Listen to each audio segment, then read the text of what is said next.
I go to school, I get good grades. Do I really have to do more? I feel pretty good about the decisions I've made. How am I supposed to know if I'm really good? For both Jews and Christians, the 10 Commandments given to Moses by God on Mount Sinai are the foundation of our moral life. They teach us how to live in relationship with God and with others. The first 3 commandments speak of that relationship with God. The next 7 speak of our relationship with our neighbor. And so we see in the 10 Commandments a sure moral guide for our journey to heaven.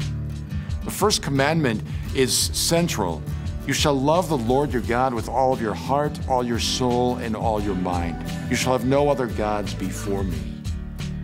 For us as believers, God is our center, our source, our goal, our very life. And therefore, God claims a primacy on every aspect of our life. We can't put anyone or anything in the place of God. The second commandment, you shall not take the name of the Lord your God in vain. For Jews, God's name was so sacred, so holy that it could not even be uttered. God's name was the door that opened into the mystery of his power and his life. To take God's name in vain, then, is to show a disrespect to that one who is an absolute claim on every aspect of our life, and perhaps is reflective of disrespect in other areas of our life as well. The church would extend that commandment to forbid swearing and profanity and cursing. God gives us this beautiful gift of speech, and we are not to misuse it. The third commandment, keep holy the Sabbath. God rested on the 7th day of creation. And so for Jews on Saturday and for Christians on Sunday, it is a day of rest and to worship the Lord.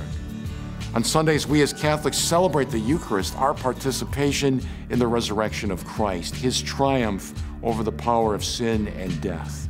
It's a day to nurture our relationship with God, with our family, with our friends, a day of rest, a day of joy, a day of leisure.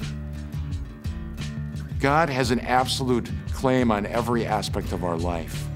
And sometimes in our sinfulness, we want to divide a little piece of ourself off from him and say, let me live this part of my life apart from you. God has a claim on all of us and every part of us.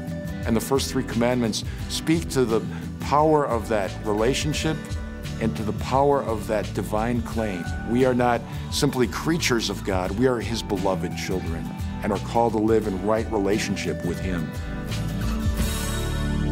It's the year of faith, and we're connecting Christ and the Catechism of the Catholic Church. Ignite your faith.